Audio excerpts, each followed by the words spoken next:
From river to river, in churches and community centers and high school gyms, you joined your neighbors to say that the time has come to turn the page and open up a new chapter in the American story. You chose to move on not just from the broken policies of these last few years, but the broken politics that got us here. And tomorrow, because of what we did here, the nation will have that choice too. We take our message onward to New Hampshire, which has a way of making up its own mind, to Nevada, to South Carolina, and beyond to every corner of America.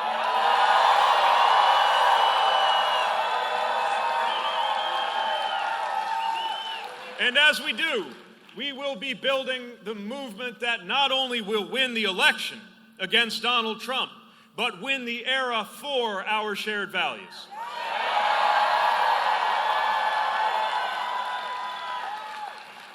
We have exactly one shot to defeat Donald Trump. And we're not going to do it by overreaching. We're not going to do it by division. We're not going to do it by saying it's my way or the highway. This is our shot, our only shot to galvanize an American majority to win. And make no mistake, ours is the campaign that will defeat this president.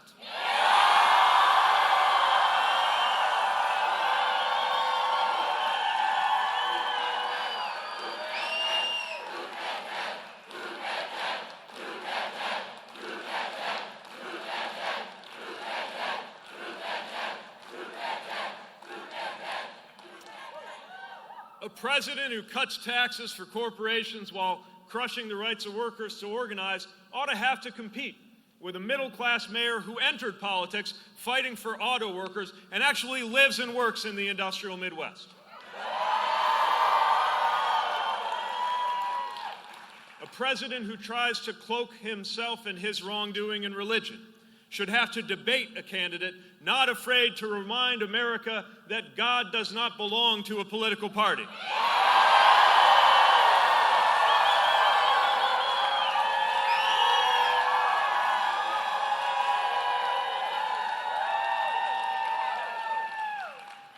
And a president who avoided serving when it was his turn should have to stand next to a veteran ready to show what troops deserve from a real commander-in-chief.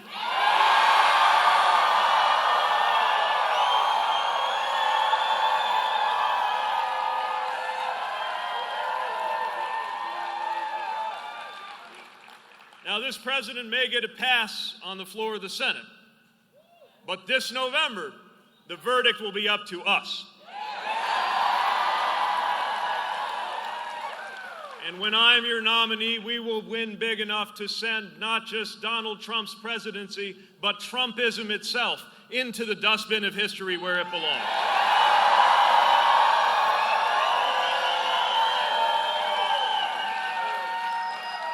Something is stirring in America right now.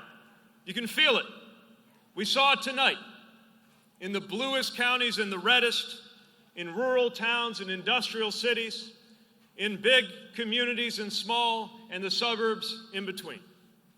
We're seeing Democrats hungry to win, independent voters who had been turned off by our politics, Republicans tired of trying to look their kids in the eye and explain this presidency, all standing together.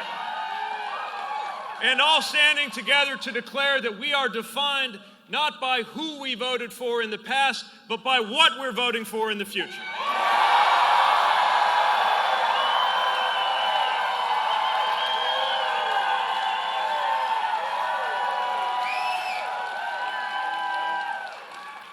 This is the coalition that no pundit saw coming. And it's the coalition the president won't see coming either. It's a majority we're assembling to agree not just on who we're against, but on what we are for. We are unifying a rising American majority ready to raise wages and empower workers in this fast-changing economy.